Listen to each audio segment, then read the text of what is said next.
तो दोस्तों आज की कहानी है बूढ़े पति पत्नी की दुख भरी कहानी। मेरा नाम प्रशांत है। मुझे गांव के घर से काफी दूर की बड़ी सिटी में नई नौकरी मिली थी। इस शहर में भाड़े का घर लेकर रहने लगा। पड़ोसी के तौर पर घर के सामने ही एक घर था जिसमें एक बुजुर्ग जोड़ा रहता था।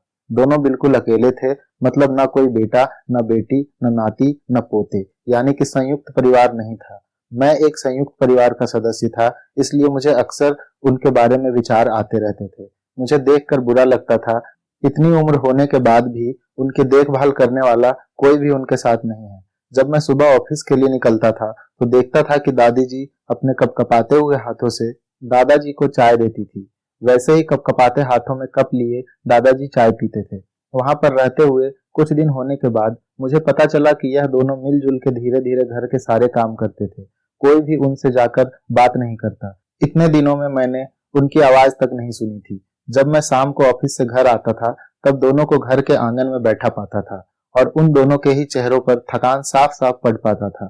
मेरा मन कई बार करता था कि उनसे जाकर बात करूं, लेकिन फिर किसी वजह से मेरे पांव वहीं पर थम जाते।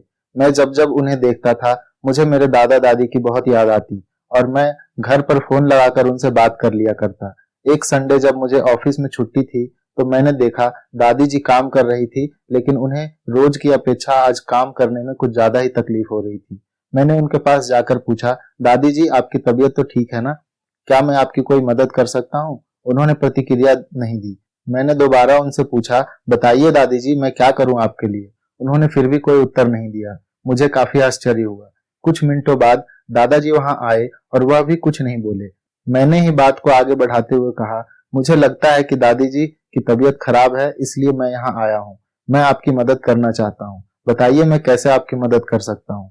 दादाजी इशारों से मुझसे बात करने लगे। उन्होंने इशारों से मुझे बताया कि दादी जी सुन और बोल नहीं सकती। उन्होंने यह भी बताया कि वह खुद भी बोल नहीं सकते, वह सुन सकते हैं, मेरी बात समझ सकते हैं। उन्होंने इशारों से दादी से कुछ कहा और दादी ने मेरी तरफ देखकर मेरे माथे पर हाथ फेरा। मैं उन दोनों की तरफ देखते ही रहा और न जाने कब मेरे आंखों में आंसू बहने लगे। उस दिन के बाद जब जब मुझे समय मिलता मैं उनके पास चला जाता। वह मुझ पर बहुत प्यार बरसाते। अब तो मुझे उनके इशारे की मीठी भाषा भी बहुत अच्छे से समझ में आने लगी थी। एक दिन मैंने दादाजी से पूछा कि वह अकेले क्यों रहते हैं, क्या उन्हें कोई औलाद नहीं है? दादाजी ने दादी को इशारे से समझाया कि मैंने उनसे क्या पूछा। फिर दोनों मेरा हाथ पकड़कर मुझे आंगन में ले आए और अपने आंखों के आंसू पोंछे और उंगली का इशारा करते हुए एक साइकिल मुझे दिखाई। साइकिल को देखकर मैं समझ गया कि उनके परिवार वाले उन्हें छोड़कर कहीं जा चुके हैं और अब उनके हिस्से में केवल यादें ही बची हैं। उन्हें रोता हुआ देखकर मैं भावुक हो गया और मैंने दोनों को गले से लगा लिया। उन्होंने मेरे ऊपर अपने सीने में सालों से बंद प्यार के बादलों से प्यार की इतनी बारिश कर दी कि मैं पूरी तरह उसमें भीग गया।